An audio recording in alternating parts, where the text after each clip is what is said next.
vision of the Founding Fathers. That's the topic of today's Bold and Blunt. And I'm your host, Cheryl Chumley, giving you a Christian conservative look at today's news, politics, culture, and events.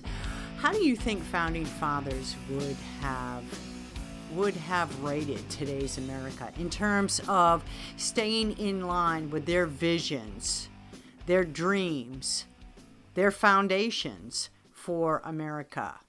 Do you think they'd be pleased? Do you think that they would be aghast? Do you think they would be appalled? Do you think they would be outraged? Do you think, and so on and so forth. I just think Founding Fathers would admire many things about America today, but all in all, they would be shocked, yes, shocked, at the way Americans have allowed government to just steamroll over individual rights, over God-given rights, over the rights that, as they wrote, as they signed, as they agreed to in the Declaration of Independence, are endowed by our Creator. Before I get into more of that, I want to quickly mention, if you like Bold and Blunt, you may get Bold and Blunt at edify.app, at Real Life Network, at washingtontimes.com, where you may also subscribe to my 3 times a week newsletter. Comes out Monday, Wednesday, and Friday. Contains my commentaries and my Bold and Blunt podcasts.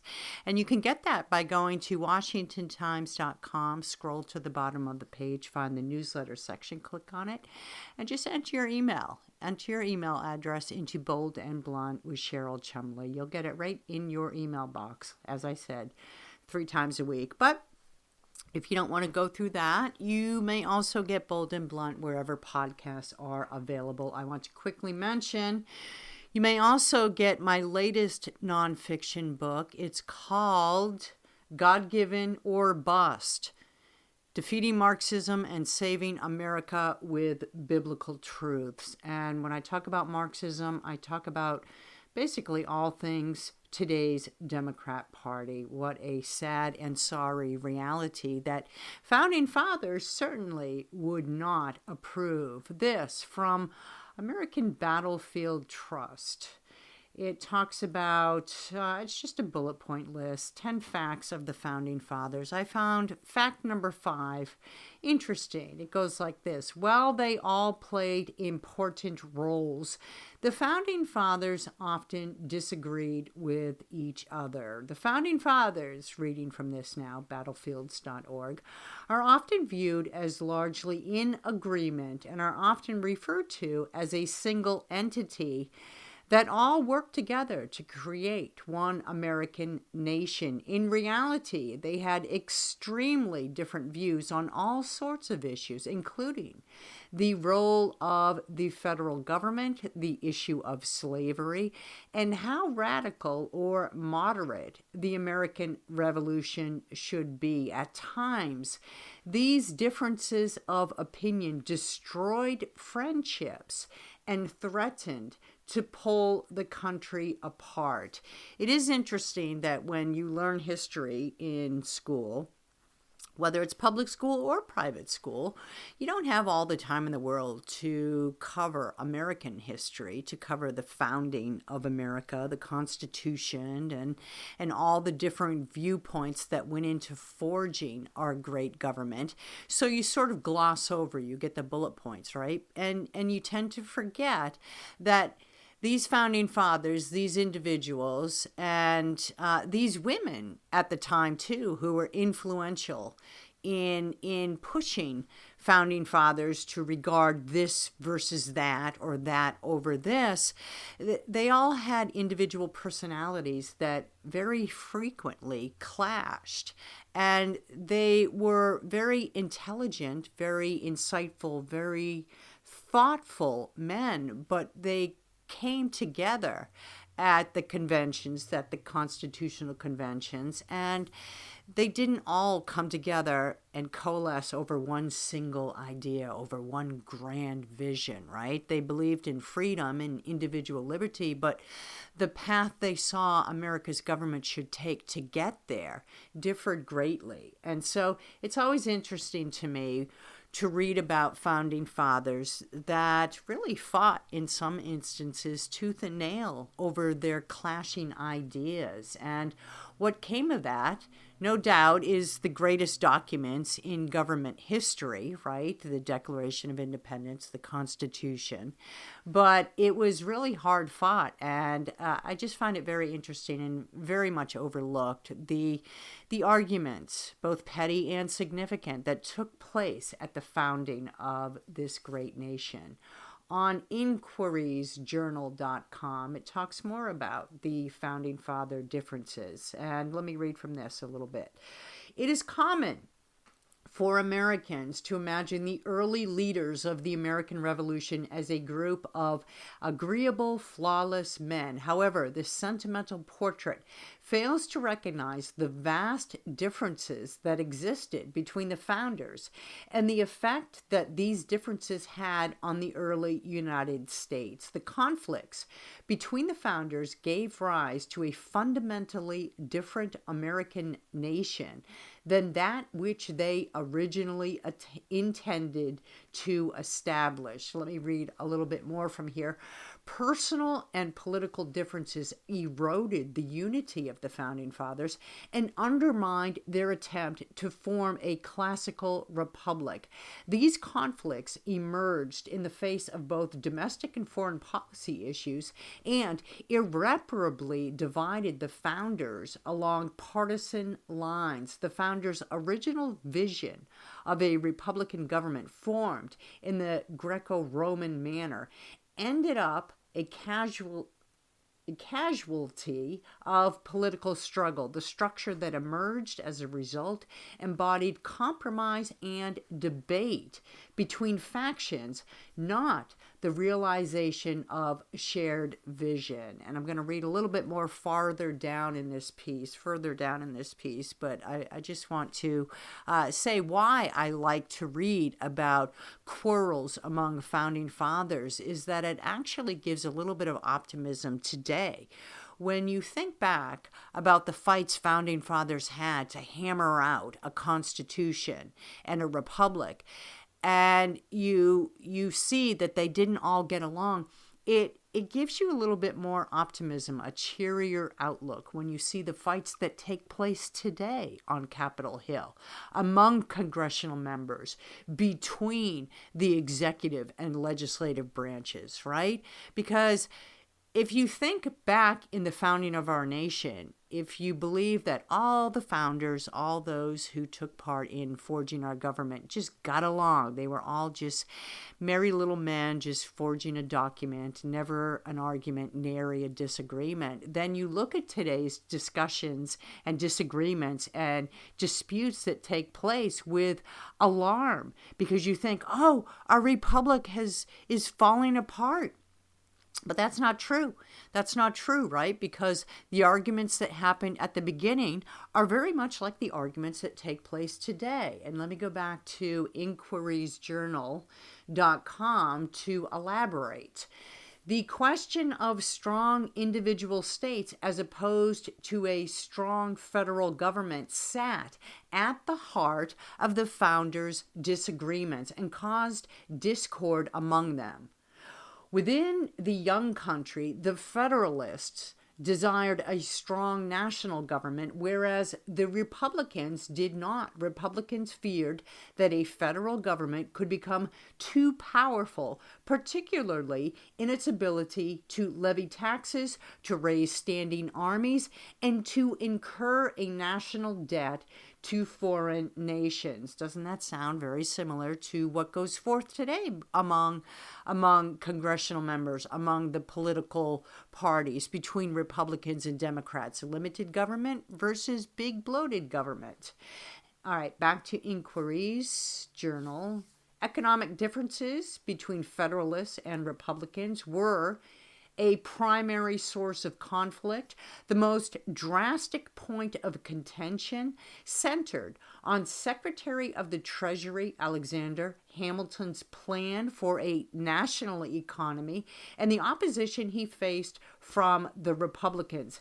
Hamilton's grand design called for the assumption of state debts by the national government, the formation of a national bank, and the establishment of national credit. A true genius and a favorite of President George Washington, Secretary Hamilton stood in position to permanently elevate the federal government's power over that of the state government. In Thomas Jefferson's eyes, Hamilton's financial scheme presumed a dangerous consolidation of the federal government. Jefferson developed a full-blooded conspiracy theory in which bankers, speculators, and a congregation of closet Tories had captured the meaning of the revolution and were now proceeding to strangle it to death within the faraway corridors of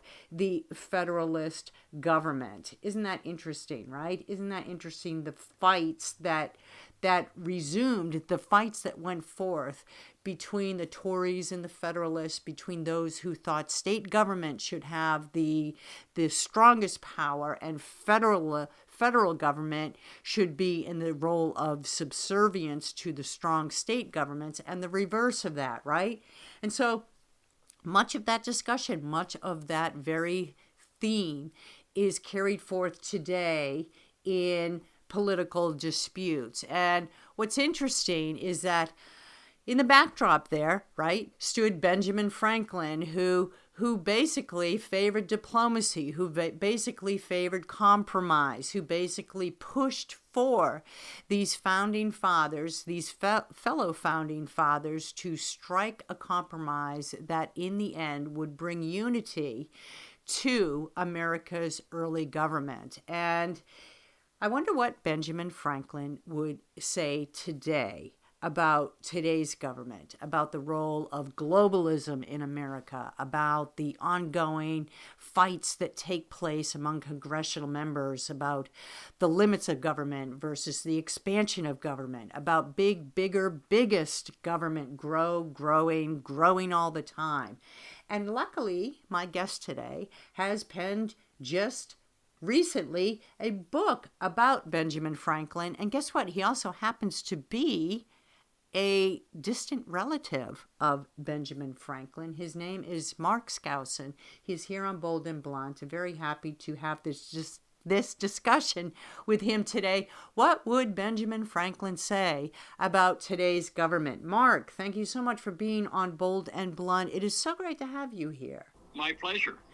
So I understand you are an 8th generation descendant of Benjamin Franklin, and you've also penned this book, The Greatest American, and you think you have some advice about how Benjamin Franklin would look around at the political atmosphere and have guidance to improve it. What do you say?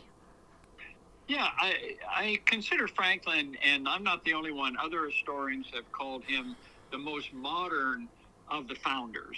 And the reason is because he defended women's rights. He was opposed to slavery. He thought that government should not. He was a big fan of technology and modern inventions, and he would be fascinated with cell phones and internet and travel and all the things that we can do today. But he would also be appalled by the size and scope of government, the national debt, the bureaucratic regulations in the economy that would stifle entrepreneurship. So he was America's first or biggest defender of American capitalism. So to the extent that capitalism has won the debate, he would be delighted, but he would question some of the things that government's doing today that restrains economic freedom. Do you think he would see that government has grown to the point of no return in terms of reeling it back? Do you think he would see that America's government has grown so big and bloated that there's no chance for its, return to limits? Yeah, I think, again, he would be appalled by this growth in government. I have a chart that I use in my newsletter showing the the growth in government as a percent of GDP of all the major countries, both East and West around the globe. And in almost every case, government has just gotten overbloated, oversized, and you'd think that by now you'd reach the point of diminishing returns when it comes to government. And actually, since COVID, the size of government as a percent of GDP is actually in decline, which is a good sign that Franklin would look at. So he was an optimist. He was very critical of what he called the croakers, the complainers, the people that said we're headed for disaster and there's nothing we can do about it. He would be optimistic. He would be a believer in the American dream, even today. But he would be also very critical of the national debt, for example, that is getting out of control and becoming a serious problem. I was just about to ask you about the debt and what Franklin's view of that would have been. Would he have seen, well, you just said he was an optimist, so apparently he would see hope for America in reeling in debt. But how long do you think it would take at this point for America's debt to be rolled back to sustainable levels? Well, Franklin said there's much revenue in economy. And what he meant by that was that either on a personal level or in business or in government, you can always find all kinds of savings by cutting back and focusing on what your real needs are rather than your want needs. And so he would love what Elon Musk and Ramaswamy were doing with Doge. He would favor that. He would probably be disappointed that they haven't found more ways to cut back wasteful government spending. He made a statement one time, which I think is really quite telling. And I have this I have a lot of these famous quotes in this book, The Greatest American. And one of them is, a virtuous and industrious people may be cheaply governed. So what do you mean by cheap government? Well, probably a government much smaller than it would be today. It's kind of a Jeffersonian in that respect. Government governs best, which governs least.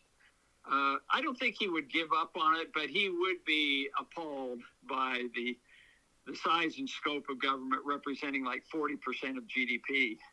So there doesn't seem to be any political will, except among the few minority in Congress, to participate in these Doge-like cuts and make them permanent.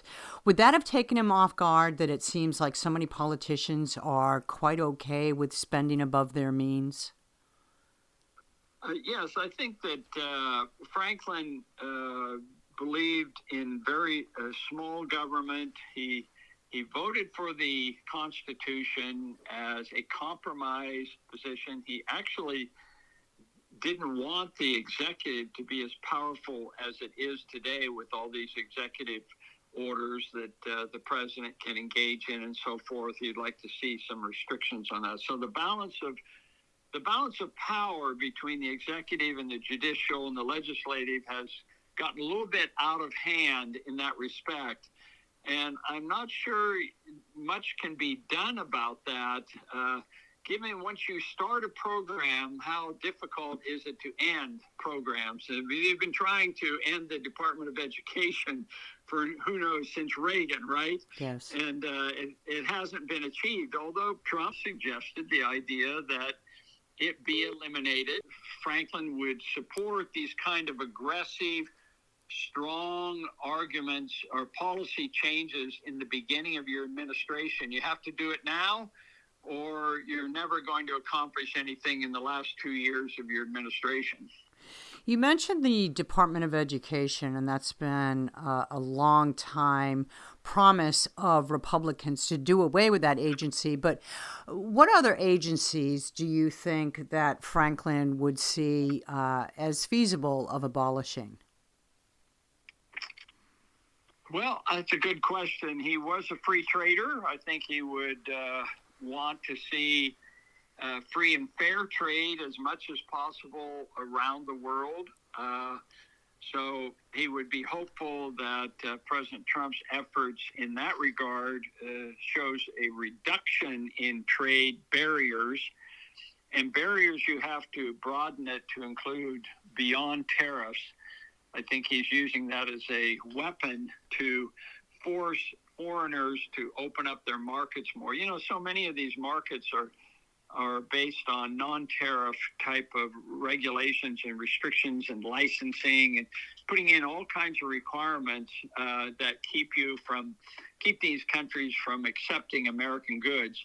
So if he can open that up in the Commerce Department to make it more productive, more efficient, I think that would be the good result. Rather than the end result of higher barriers by every country. He was very much in favor of what we would call globalization today. I also think he would wonder about, back in the day, tariffs were the main source of revenue. Today, it's the income tax. I don't think he would be very comfortable with IRS agents swirling around as the Declaration of Independence warns against, and the kind of unfairness that you see in the tax system. He was, of course, famous for his statement that nothing is certain in life but death and taxes. We might add in that inflation. That's also with us forever, it seems. So would he have favored what Trump has struck from his Middle Eastern deals, opening markets in the Middle East, as he just did on the heels of his trip? Would he have favored that, or would he have been concerned about the religious differences and the policy differences between these nations in America? Well, this is another example where Franklin's life can be very symbolic of what we should be doing, because he's very tolerant of other religions. And he had articles even about Confucius and Buddhism and stuff like that way back then. So tolerance is something that he would be very supportive of. But he's also famous for a statement called, "The system of America is commerce with all and war with none," which is basically George Washington's final farewell address, saying it more succinctly that we don't want to get involved in entangling alliances with foreign countries, but we do want to expand commerce as much as possible. So the extent that we do that in the Middle East, that's all very favorable. And I do think Franklin would applaud Trump's views on war and the evils of war. Franklin at one point said there's no such thing as a good peace or a bad war. There's no such thing as a good war or a bad peace. And so he would be sympathetic, I think, with Trump's efforts to end these wars in the Middle East and the Ukraine. Franklin was kind of king of the one-liners, right? I mean, just listening to some of the things, the quotes you say. A penny saved is a penny earned. I've already listed in my book, The Greatest American. I mean, I must list over 100 quotes and stuff, and I begin each chapter with an appropriate quote that would be appropriate. For example, he that has a trade has an office of profit and honor. I have a whole bunch of chapters on his success as a business person and advice to people in business and investing and personal finance and so forth through his Poor Richard's Almanac. And he made the statement that that anyone can become successful if they are industrious, thrifty, and prudent. Are you saving? Are you thrifty? Are you hardworking? Are you industrious? And are you prudent? Franklin was very successful in his career, despite world wars, despite depression, despite runaway inflation. And he died a very wealthy man, but he said, I'd rather be known as a man who was useful rather than he died rich. Interesting.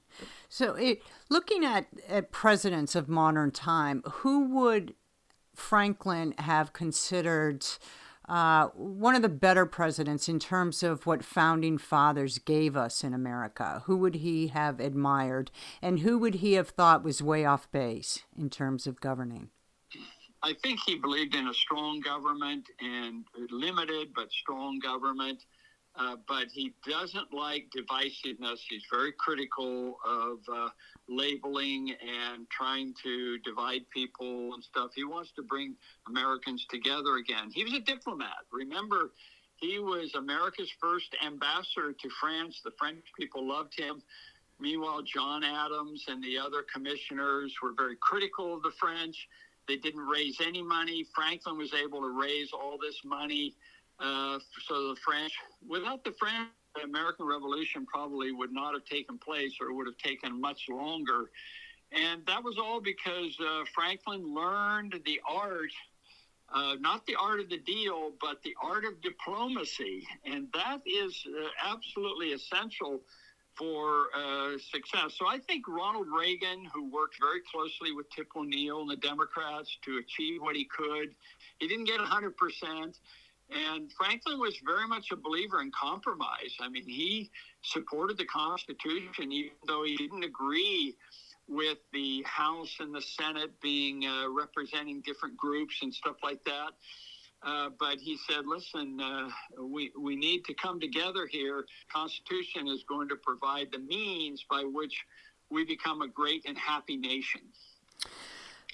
Last question here, Mark, because I know our time grows tight. So in your book, The Greatest American, it's being billed as a way of providing a founding vision for renewing American exceptionalism. Just talk a little bit about that. Wrap up with that. Well, he saw America as a leader in the world, and he saw it becoming, as did Adam Smith. He convinced Adam Smith to support the American Revolution in the Wealth of Nations. And Adam Smith, in that book, predicted America would become the greatest nation in the world. And we have a responsibility to lead the world. And Franklin was a very strong believer in nation building, if you will, of reaching out to other countries through commerce primarily and good diplomatic relations and openness to immigration and trade to improve relations. And at one point he said, it is my hope that every nation will adopt our Bill of Rights, the rights of mankind, so that I can go to any country and stand on that country and say, this is my country. I'm just paraphrasing Franklin on that. It's in the book, The Greatest American, but it does kind of reflect America being a symbol, a light on the hill, so to speak. He would be a firm believer in that. Interesting. It was fascinating listening to you. I want to thank you so much, Mark Skousen, author of The Greatest American. Fascinating to chat with you, and I'm sure your book is even more interesting. Thank you so much. Thank you. All right. Be free, as Franklin says. Be free. Be free. That is the core concept of America, of American exceptionalism, isn't it? The light on the hill. The light of the world. America the Free. Thank you for listening. I want to remind you, if you like Bold and Blunt, you may get Bold and Blunt at edify.app, at Real Life Network, at WashingtonTimes.com, and of course, wherever podcasts are available. Tune in next time. In the meanwhile, don't forget, stay blunt, stay bold.